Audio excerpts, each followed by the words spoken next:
La femme se couvrit les yeux d'un ruban de soie, et déclara, quiconque me fera ouvrir les yeux mourra. La vieille matriarche n'en crut pas un mot et arracha brusquement le foulard. Dès que la femme ouvrit les yeux, le tonnerre et les éclairs déchirèrent le ciel. À cet instant précis, le lustre suspendu au plafond s'effondra soudainement. Il s'écrasa sur la vieille dame qui mourut sur le coup. Tous les invités présents étaient pétrifiés de terreur. Mais ce qu'ils ignoraient, c'est qu'elle l'avait bien cherché. En réalité, cette femme était une Yama maîtresse de la vie et de la mort. Elle aspirait simplement à vivre libre et à profiter de l'existence. Mais un an auparavant, le patriarche de la famille Fan était venu la trouver. Il prétendait que sa famille était maudite depuis qu'ils avaient entrepris un projet ferroviaire. Toute la famille était au bord de la ruine, sans autre recours. Pour sauver les Fan, il offrit tous les mérites de sa vie et ses années restantes en échange de sa protection. La femme accepta donc, et vint s'installer chez les Fan, pour les protéger du châtiment divin. Après une année seulement, elle serait libre de partir. Avant de mourir, le patriarche Fan avait prévenu sa famille de la traiter avec le plus grand respect. Il leur dit qu'elle seule pouvait les sauver du désastre. Le jeune maître de la famille Fan se souvint des paroles de son père. Il offrit à la femme ce qu'il y avait de meilleur dans la maison. Il alla même jusqu'à s'humilier volontairement, la servant personnellement chaque jour. Ses attentions mirent sa fiancée hors d'elle.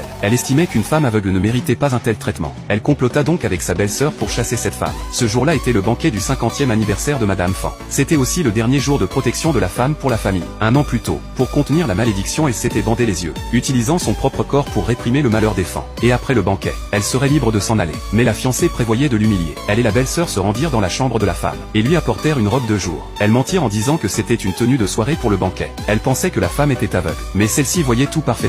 Une aura oppressante s'éleva soudain autour d'elle. Elle demanda calmement, « Êtes-vous sûr que c'est la bonne robe ?» La fiancée eut immédiatement l'air coupable. L'instant d'après, le collier autour de son cou se brisa. La belle-sœur sentit instantanément que quelque chose n'allait pas. Mais la fiancée ne croyait toujours pas au surnaturel. Elle partit sans y prêter attention. En sortant, elle ordonna au serviteur de s'assurer que la femme porte la robe de jour. Mais au banquet, la femme apparut dans une tenue somptueuse. La fiancée resta bouche bée. Elle interrogea immédiatement les serviteurs. Les serviteurs répondirent, « C'est la robe que vous lui avez envoyée. » Voyant son plan échouer, la fiancée refusa d'abandonner. Alors pendant la cérémonie où les jeunes s'agenouillaient devant Madame Fan, elle trouva un autre prétexte pour s'en prendre à la femme. Elle dit que la femme avait vécu au crochet des Fan pendant un an, qu'elle devait donc être considérée comme l'une des cadettes, et qu'elle devait s'agenouiller comme tous les autres. À la surprise générale, Madame Fan détestait cette femme depuis longtemps. Elle approuva donc sa belle-fille, et exigea avec arrogance que la femme s'agenouille et s'incline devant elle. Mais la femme répondit avec calme, « Personne en ce monde ne peut supporter ma génuflexion. » Tout le monde fut choqué par ces paroles. Madame Fan était trop furieuse pour parler, ignorant les objections de son fils. Elle ordonna directement à la femme de s'agenouiller. Voyant cela, le jeune maître rappela à sa mère que leur père leur avait demandé de respecter cette femme.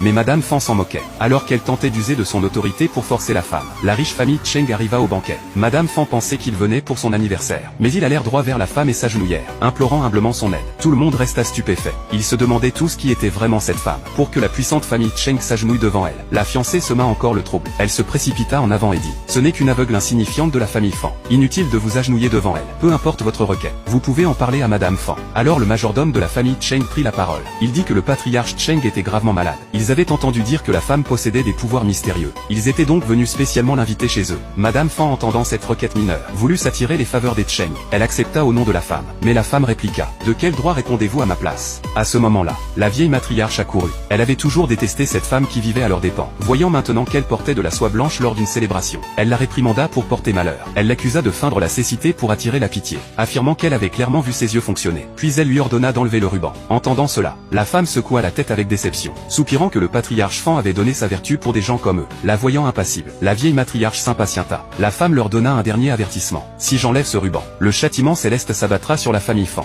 et il sera trop tard pour l'arrêter. » La fiancée ricana à ces mots. Elle dit que la famille Fan était florissante, et que rien ne pourrait mal tourner. Elle pensait que la femme mentait par peur que son secret soit découvert. La vieille matriarche approuva, et défiant l'avertissement, elle arracha le ruban. Mais dès que la femme ouvrit les yeux, le ciel se déchaîna avec tonnerre et éclair. Les invités paniquèrent et hurlèrent. À cet instant, la vieille matriarche insistait encore que rien ne s'était passé. Mais la seconde d'après, le lustre s'effondra, l'écrasant mortellement sur place. Tous regardaient figés de terreur, les yeux écarquillés.